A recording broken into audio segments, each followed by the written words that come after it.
저는 지난 금요일에 철원 지역에 있는 최전방 제6사단을 방문했습니다.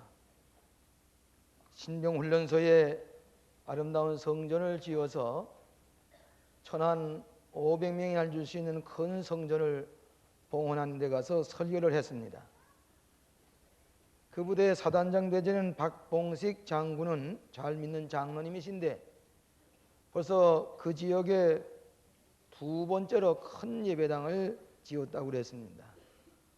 아무것도 없는 데서 자기 가지고 있는 50만 원을 모두 다 하나님 앞에 내놓고 성전을 짓기 시작할 때에 저희 교회도 돕고 여러 교회들이 도와서 큰 성전을 봉헌하게 되었습니다. 돌아오는 길에 이 배밭 옆에 있는 도로를 한 10리가량을 달려오고 있는데 그 배밭에서 열매 맺은 많은 맛있는 배들을 그 실과들을 그 길가에 진열해 놓고 그리고 파는 것입니다.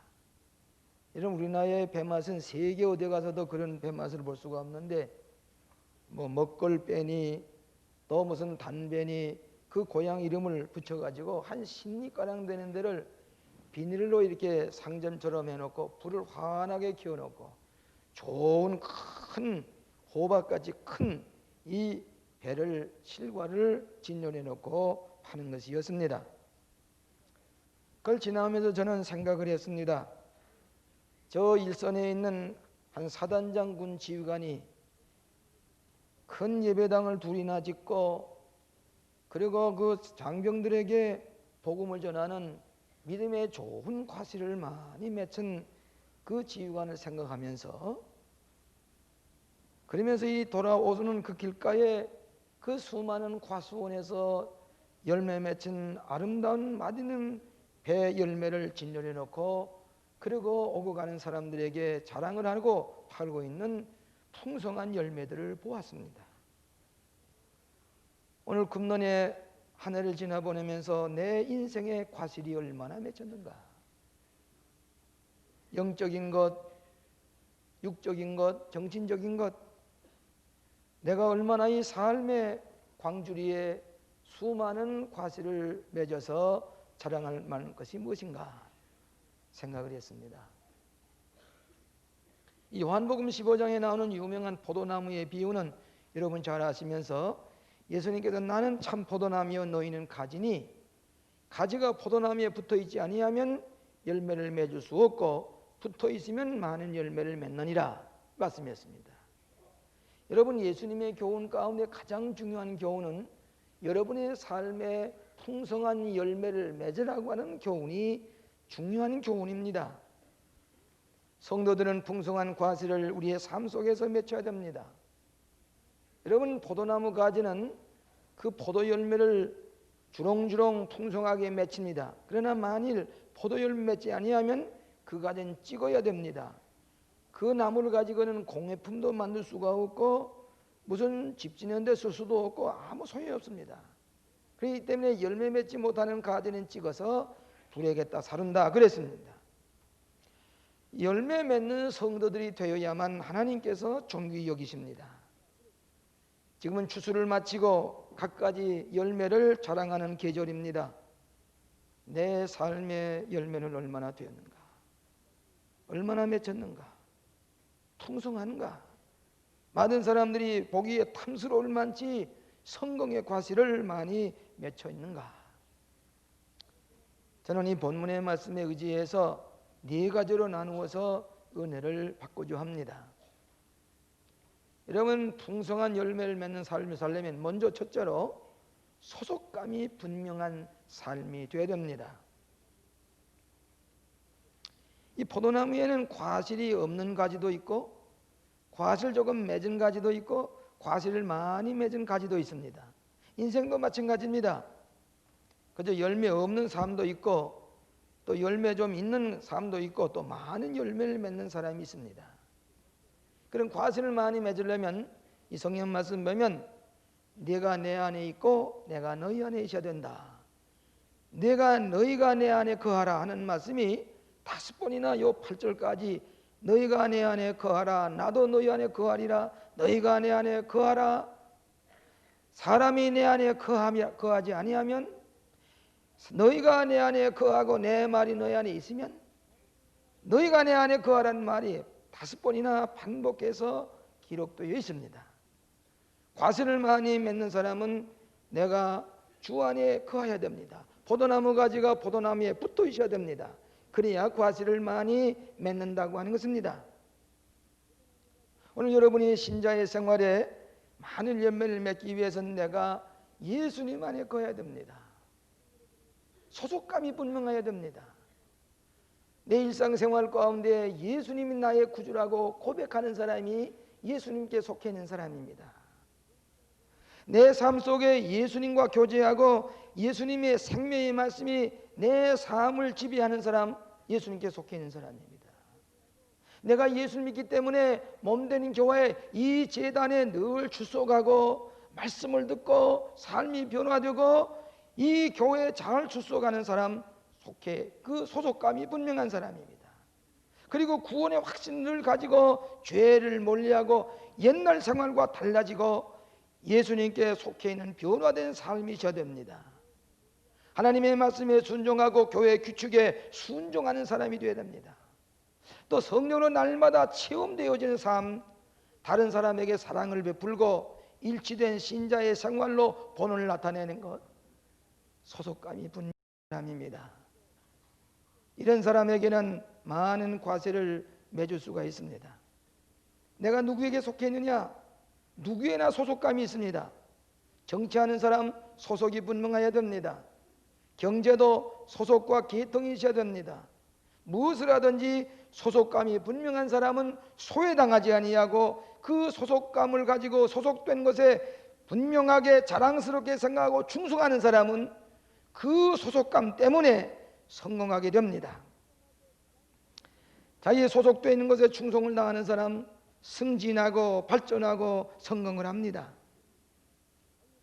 여러분 지난 주간에 우리 교육자님들이 세미나를 가졌는데 새해의 집사님이 어떤 분이 되어야 되겠느냐, 권사님이 어떤 분이 되어야 되겠느냐 선택을 하는데 한 100명의 교육자들이 한 분 한 분을 놓고 이분이 집사가 될 자격이 있느냐, 권사가 될 자격이 있느냐, 또 권사가 된 사람 중에 집사가 된 사람 중에 소속감이 불분명한 사람이 누구냐, 전부 하나하나 이름을 불려가면서 한 사람이라도 그분이 내가 속해 있을 때에, 내가 그 교구장으로 있을 때, 내가 성교구 목사님 있을 때 이러한 분입니다, 훌륭한 분입니다, 그분 집사가 될 만한 분입니다. 소속감이 분명한 것을 찾아냅니다. 그가 교회 출석을 매일 주일 합니까? 트리니티 성서 공부를 해서 진리의 말씀을 배우고 있습니까? 그리고 교회 모든 선교 행사에 잘 참석하고 있습니까? 온전한 11조를 합니까? 부활절 헌금을 제대로 했습니까? 성탄 헌금을 제대로 했습니까? 추수감사 헌금 제대로 해서 저 분당이나 저 이제 여러 교회 짓는데 선교헌금을 제대로 하고 있습니까? 교회가 지시하는 걸 잘 순종하고 있습니까? 예, 소속감이 분명한 사람이다. 이분은 교회 지도자가 될 수가 있습니다. 그러나 어떤 사람인 교회는 앞만 찾아보아도 소속감이 불분명합니다. 이분이 지도자가 됐다면 많은 사람에게 피해를 줄 것 같습니다. 그러면 안 되겠습니다. 표준이 모인 거니 소속감이 분명한 사람이냐. 여러분 일반 사회에서도 소속감이 분명하고 소속된 기관에 충성하는 사람은 그 소속감 때문에 그는 성공을 할 수가 있습니다. 그러나 우리 교회에 소속감이 분명한 사람은 경상 하나도 같이 즐거워 있는 사람이 찾아오지 않습니다. 사람이 어때 늘 건강하기만 합니까? 늘 즐겁기만 합니까? 갑자기 교통사고가 나서 병원에 입원하고 어떤 사람이 쓰러져서 뇌수술을 해도 찾아오는 사람이 없습니다. 갑자기 슬픈 일 당해서 아내가 죽고 남편이 죽고 아버지가 죽고 세상에 떠난 사람이 있어도 누구 하나 와서 격려해주고 위로해주고 눈물을 같이 흘려준 사람이 없습니다. 왜? 소속감이 분명치 않기 때문입니다. 소속감이 분명치 않은 사람은 소외당하기 쉽습니다. 외롭게 지날 수가 있습니다. 나는 이만하면 됐다, 나 이만하면 누구도 필요하지 않겠지만 인간은 무엇인가 소속이 되어 있습니다. 너희가 내 안에 있고 내가 너희 안에 있어야 많은 열매를 맺느라 말씀했습니다. 여러분, 우리가 직장에 속해 있을 때에 배지를 답니다. 명찰을 크게 달고 일합니다. 공무원 어떤 회사 직원이면 잠바바람으로 다녀도 아이덴티티가 있습니다. 나는 이 큰 회사에 속해 있다고 자랑스럽게 생각하고 소속감을 분명히 하고 살 때에 그 소속 때문에, 그 기관 때문에 성공의 삶을 살아가게 되는 것입니다. 나는 예수 믿는 사람입니다. 예수 믿기 때문에 나는 광림교회에 속해 있습니다. 광림교회에 소속함이 분명한 사람, 자랑스럽게 예수를 고백하고 자랑스럽게 광림교회를 자랑하는 사람, 이 사람에게는 풍성한 열매를 맺을 수 있다고 하는 것입니다. 제 집무실에 비서 한 분이 있었는데, 미스 한이라고, 한 3년 동안 저를 도와서 있었습니다. 좀 성격이 무뚝뚝하고 그렇지만은 진실하게 잘 도왔습니다. 한 번은 자기가 예전에 나이도 자꾸 들어가고 하는데 미국에 유학을 가고 싶다고 그랬어요. 좀 더 날 도와주면 좋을 텐데 유학이 그를 떠난다고 하니까 그럼 그렇게 하시오. 이게 수속을 받는데 그거 가지고는 비자를 도저히 낼 수가 없습니다. 그런데 그가 나 이제 비자를 내려갑니다. 그렇게 해보시라고. 대사관에 갔더니 공사가 손을 보더니 다 이렇게 보더니 이거 소리 가지고는 안 될 터인데 묻는데 당신이 어디에서 근무했습니까?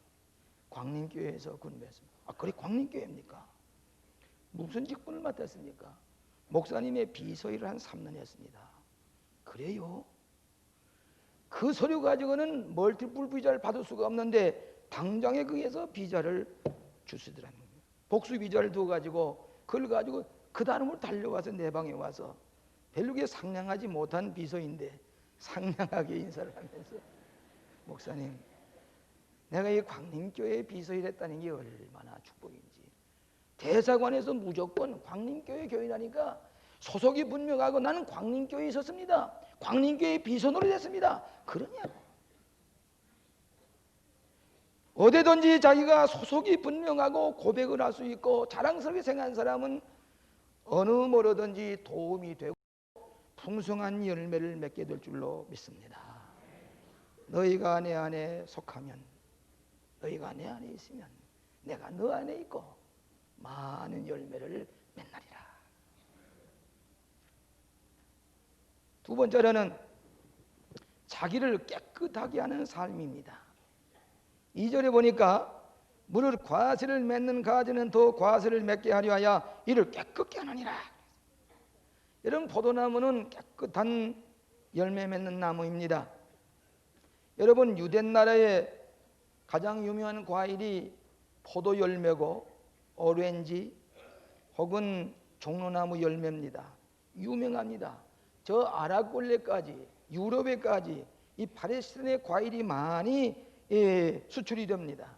그 중에 하나가 포도나무인데, 포도 열매인데, 포도 열매는 역사가 오래입니다. 창세기 9장 20절에 보면 노아가 홍수로 심판을 받은 다음에 제일 먼저 심은 나무가 포도 열매, 포도나무인데, 그래 포도 열매를 가지고 포도즙을 담가 가지고 포도주를 마셨습니다.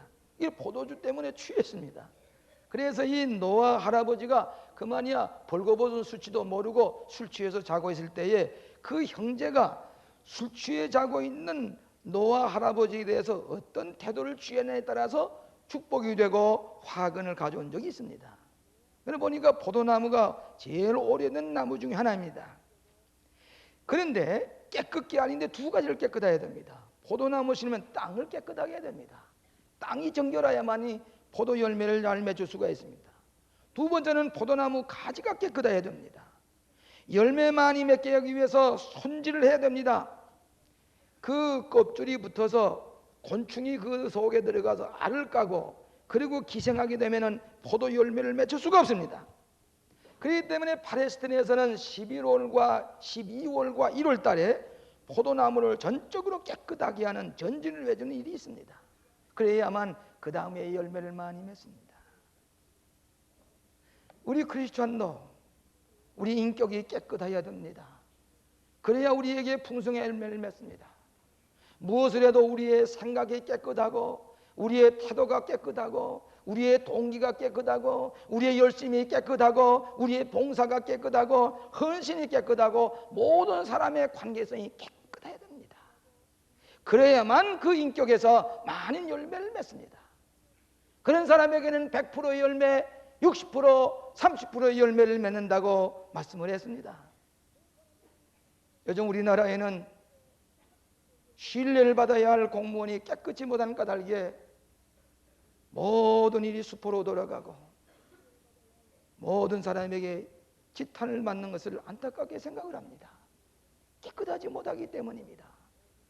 깨끗하지 못하면 어느 땐가는 그것이 드러나게 마련입니다. 여러분, 경주장에서 금메달을 타는 사람은 그 1등을 하기 위해서 다 깨끗하게 뭐 지저분한 거 얼고 매지 않습니다. 다 하고 깨끗한 마음으로 집념을 가지고 달려가게 될 때에 금메달을 목에 겁니다. 우리 고3 학생들이 수학능력을 시험 치르고 또 지금도 계속해서 시험을 치릅니다마는 고3 학생들이 시험을 칠 때 제일 중요한 게 뭔가 하면 잡념을 버려야 됩니다. 집중력이 있어야 됩니다. 마음이 깨끗하게 비워야 됩니다. 그럴 때에 시험 답안지를 잘 씁니다. 시험을 치르면서 잡념이 들고 지저분한 생각을 하고 이성의 문제를 생각하고 이런 사람에게는 답안지를 깨끗하게 쓸 수가 없습니다. 여러분, 신앙생활에 가장 중요한 것은 옛날 중세기 수도사들은 그 아무것도 없는 벌판에 혼자 걸어다니면서 수도를 할 때 제일 중요한 건 뭐인 거니? simplicity, 순수하고 단순하고 깨끗한 마음을 가지는 것입니다. 우리 신앙생활에 가지가 깨끗해야만 열매를 맺는 것처럼 우리 크리스천의 인간이 깨끗한 인격을 가지고 있을 때에 많은 열매를 맺나니라 그랬습니다. 구약에 보면 요셉이라고 하는 인물은 애굽의 종으로 팔려간 사람인데, 근데 이 요셉이 너무너무 깨끗하고 또 너무 단순하고 순수하기 때문에 어떻게 보면 고고하게 보였습니다. 교만하게 보였습니다. 세상에 물들지 아니하고 늘 자기의 그 순수성을 지켜나간 사람에게는 때때로 남에게 고고하게 보일 때가 있습니다. 옥에 갇혔습니다.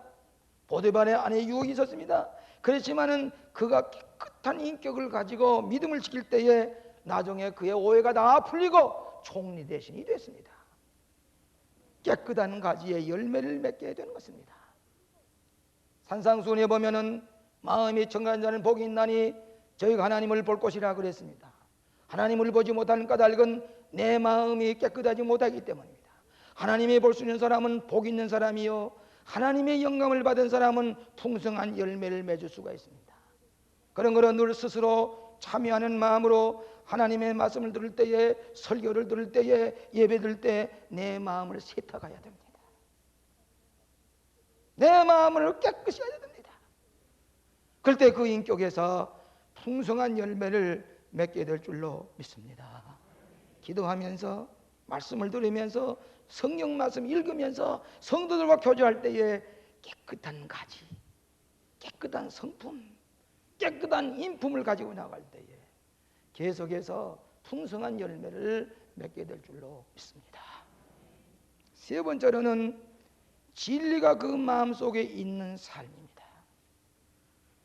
너희가 내 안에 거하고 내 말이 너희 안에 거하면 과실을 많이 맺는다고 그랬습니다. 가지가 포도나무에 붙어 있어야 과실을 많이 맺습니다. 왜 그랬습니까?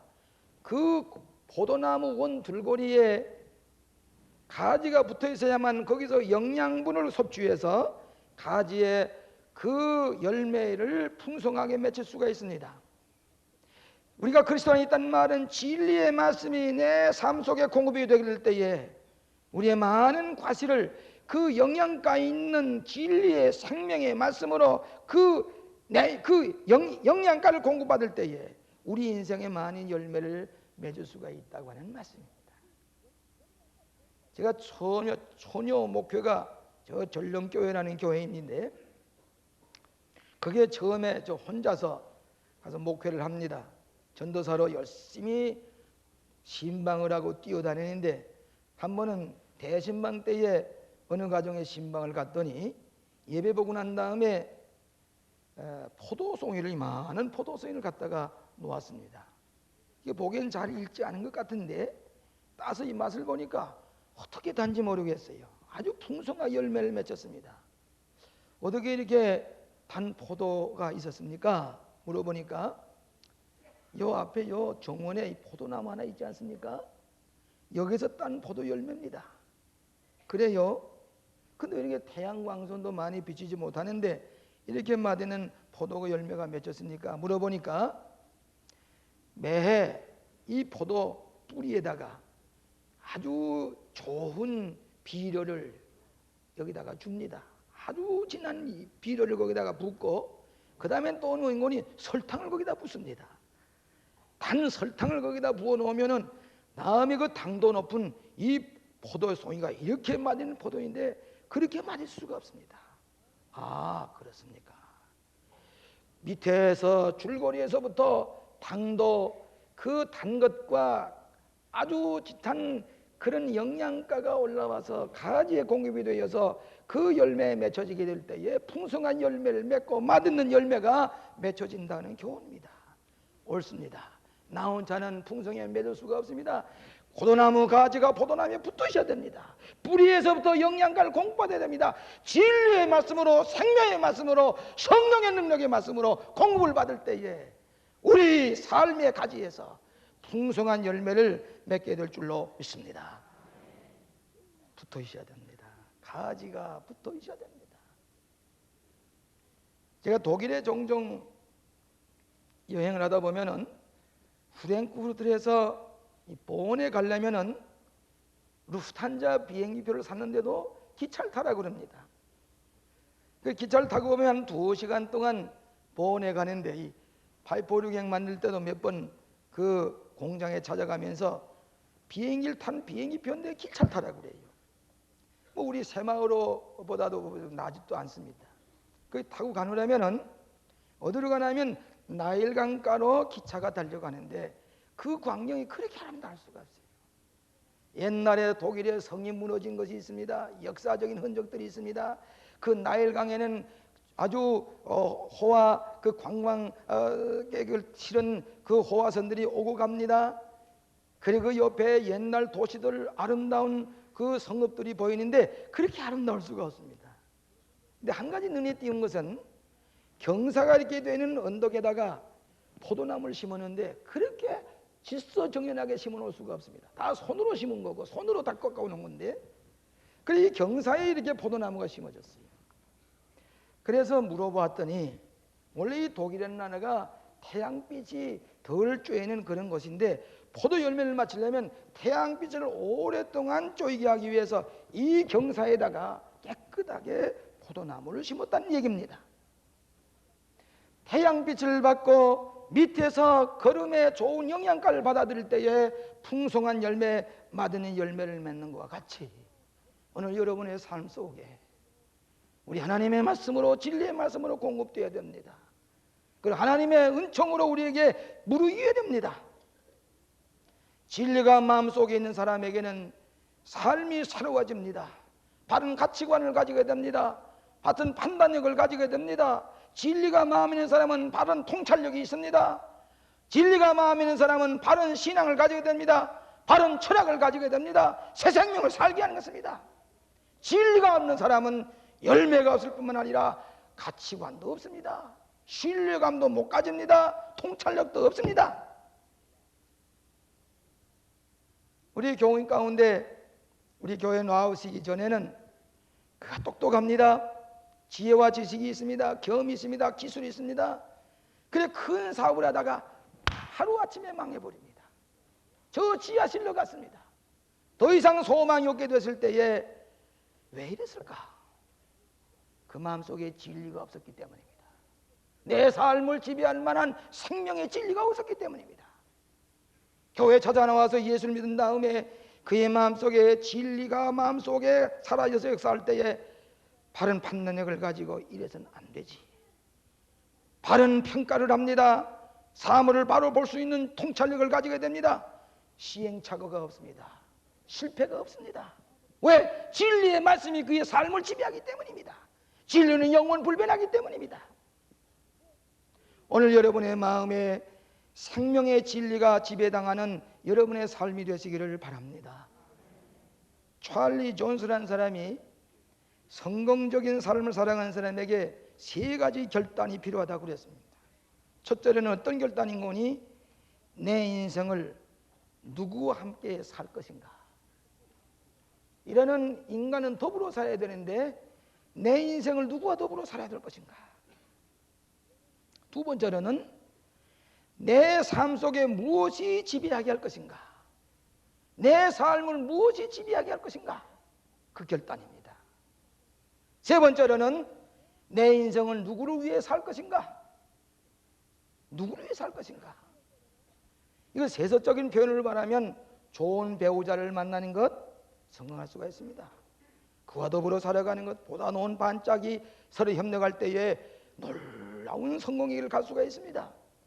어떤 사람은 배우자가 잘못됐기 때문에 어려움을 당한 사람이 있고, 어떤 사람은 배우자가 훌륭하기 때문에 성공의 길을 가는 사람이 있습니다. 더불어 사는 사람이 훌륭하기 때문입니다.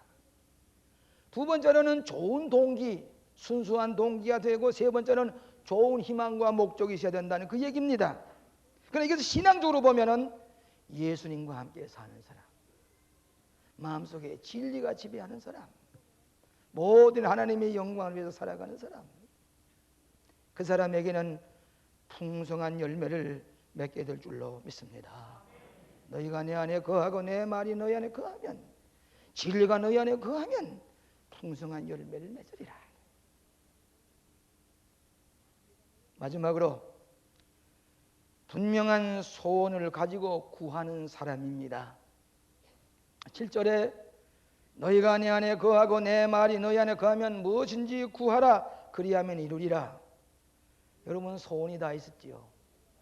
소원을 바로 구하는 사람, 포도나무 가지처럼 주의 진리가 충만한 사람이 그 예수님의 이름을 부르가면서 기도할 때에 무엇이니 원하는 대로 구하라 그리하면 이루리라. 기도의 능력을 가르쳐 주신 줄로 믿습니다. 풍성한 과실을 맺게 하기 위해서는 주님의 이름을 붙들고 여러분의 소원을 구하시길 바랍니다. 구하라 주실 것이요, 찾으라 만날 것이요, 문을 닫아 열릴 것이니라. 기도의 힘을 믿으시길 바랍니다. 기도의 특권을 믿으시길 바랍니다. 우리가 기도하지 아니할 수 있는 것은 우리가 이미 기도할 때 응답이 되었기 때문입니다. 제가 이번에 힘이 부족한 종이지만은 뜻밖의 교단종으로 부름을 받았습니다. 여러분이 얼마나 기도를 많이 해주셨는지 어떤 은혜가 기도하신 여러분에게 송구한 마음을 가지게 되었습니다. 어찌 나는 내 개인의 명예를 위한 게 아니고 교단을 위해서 하나님 앞에 부름을 받은 것이라고 믿고 기도했더니 지금까지 감리교 선거 역사상 유례 없이 절대 다수의 표로 감독회장으로 선임이 되었습니다. 왜 그랬습니까? 광림교회가 이처럼 풍성한 열매를 맺었으니 이제는 교단이 풍성한 열매를 맺게 해달라고 하는 요청입니다. 제가 들어가서 교단을 깨끗이 하기 위해서 나는 교단에서 나오는 이사장이니 교단장이 주는 거마비 내가 안 받겠어. 나는 광림교회 교인이기 때문에 나는 그거 없이도 살아갈 수가 있어. 농어촌 교회를 도와줍시다. 나는 단돈 10원도 교단이 감독회장이 주는 그런 사례비라든지 뭐 거마비라든지 그것은 한 푼도 받아요. 감독회장에게 V식에서 자동차를 대기해 놨습니다. 나 이거 안 타겠어. 우리 교회에서만 배워준 차가 있어. 그리고 명찰을 나십시다. 시간을 지키십시다. 우리의 모든 사무실을 옮기십시다. 그렇게 해서 우리가 절약을 해서 어떻게든 농어촌 교회 어려운 교회를 도와줍시다. 새롭게 되십시다. 다 즐거운 것만은 아닙니다. 이제 또 여러분이 기도하실 것이 있는데 저를 위해서 이 교단이 깨끗해지고 교단이 새로워지고 교단이 보다 창조적인 일을 하게 하기 위해서는 여러분의 기도가 필요한 것입니다. 요한복음 15장 16절에 내가 너희를 택하여 세웠나니 이는 너희로 가서 과실을 맺게 하고 또 너희 과실이 항상 있게 하여 내 이름으로 아버지께 무엇을 구하든지 다 받게 하려 합니다. 분명한 목표를 세우시기 바랍니다. 그리고 붙들고 기도하시면은 그대로 이루어지리라고 말씀하셨습니다. 너희가 얻지 못할 것이 없습니다. 열매를 많이 맺는 사람은 소원을 두고 주의 이름을 붙들고 기도할 때에 풍성한 열매를 맺게 될 줄로 믿습니다. 이번에 우리 교단에 중요한 직책을 맡은 총님들이 있고 그 직원들이 한 70명 가까이 됩니다. 그래서 저들과 함께 수도원에 올라가서 기도도 하고 세미나를 가져야 되겠다고 해서 다 수도원에 올라갔습니다. 새벽 2시까지 토일합니다. 어떻게 하면 교단을 새롭게 할 수 있겠는가? 제가 설교를 합니다. 세미나를 합니다. 이제는 농어촌 교회 저 시골에서 올라오는 교육자들이나 장로님은 벌떡 일어나시오. 달빛이다가도 벌떡 일어나시오. 그분을 존귀히 여기시오. 그분을 위해서 여러분이 있습니다. 여러 가지 교육을 했습니다. 그 다음날 아침에 새벽 기도를 필요한 다음에 이 수도원의 기도공원에 올라갔습니다. 그 생전 보지 못했던 사람들이 광림교회 기도공원을 새벽에 찬 공기를 헤치면서 가서 보면서 깜짝 놀랍니다. 언제 이런 시설을 했습니까? 언제부터 이런 꿈이 있었습니까? 아신 바와 같이 광림교회는 배나무 빈터에서 예배당을 지었습니다. 그리고 오늘의 광림교회가 됐습니다. 수도원을 지었습니다. 사랑의 집을 지었습니다. 저 백운 수양관을 지었습니다. 세미나하우스를 위해서 국제 세미나하우스를 지금 짓고 있습니다. 안산 광림교회를 지었습니다. 지금 저 상계 성전도 지었습니다. 하안 성전도 지어서 봉헌했습니다. 저 에스토니아에 예배당을 짓고 있습니다. 신학교를 세우고 있습니다. 모스크바에 예배당을 세우고 있습니다. 중국에 예배당을 세우고 있습니다. 일본의 사방에 우리가 예배당을 세우고 있습니다. 빈손 들고 아무것도 없었는데 풍성한 열매를 맺는 증거를 보십시오. 기도하기 때문입니다. 기도, 깨끗한 마음으로 기도하고 남을 나누어줄 때에 오늘의 광림교회 풍성한 열매를 맺혔습니다. 또 앞으로 맺을 것입니다. 뭡니까? 목표를 세우고 내가 잘 살고 내가 잘 있고 잘 신앙이 아니라 하나님의 나라를 위해서 풍성한 열매를 맺게 해주시옵소서. 금식하며 하나님 엎드려 기도할 때에 풍성한 열매를 오늘에 맺게 하신 줄로 믿습니다. 여러분의 삶의 목표가 있습니까? 기도하십시다. 약속하셨습니다. 너희가 진리가 너희 안에 있으면 무엇인지 구하라. 그리하면 이루리라. 기도의 능력을 믿으시길 바랍니다. 주님께서 오신 목적은 우리로 하여금 풍성한 열매를 맺고 풍성한 삶을 살게 하기 위함입니다. 기도의 능력. 주님을 붙들고 기도하기만 하면 생각할 수 없던 놀라운 기적들이 나는데 여러분이 이 말씀을 붙들고 주의 이름으로 간구하시기를 바랍니다. 하나님께 영광 돌리는 많은 열매를 맺히고 너희가 내 제자가 되리라. 너희가 내 안에 있고 내가 너희가 안에 있으면 많은 열매를 맺느니라. 아멘. 기도하십시다. 자비하신 아버지 하나님, 풍성한 열매를 맺기 원합니다. 내 인생의 광주리에 풍성한 과실을 맺혀서 하나님께 영광을 돌리고 모든 이웃에게 나누어 주기를 원합니다. 하나님 아버지, 예수님께 소속감이 분명하게 하시고 이 광림교회 소속감이 분명하게 하시고 내가 지금 무엇을 해야 될 것인가 깨끗한 마음으로 사명을 감당하고 진리가 우리의 마음속에 늘 차고 넘치게 하시고 하나님 앞에 소원을 두고 기도하여 응답받는 저희들 되게 하여 주시옵소서. 금년 안에도 많은 열매를 맺혔거니와 또 오는 한 해도 풍성한 열매를 맺기 원합니다. 하나님 자랑스러운 우리 크리스찬의 삶이 되게 하여 주시옵소서. 예수 그리스도 이름으로 기도합니다.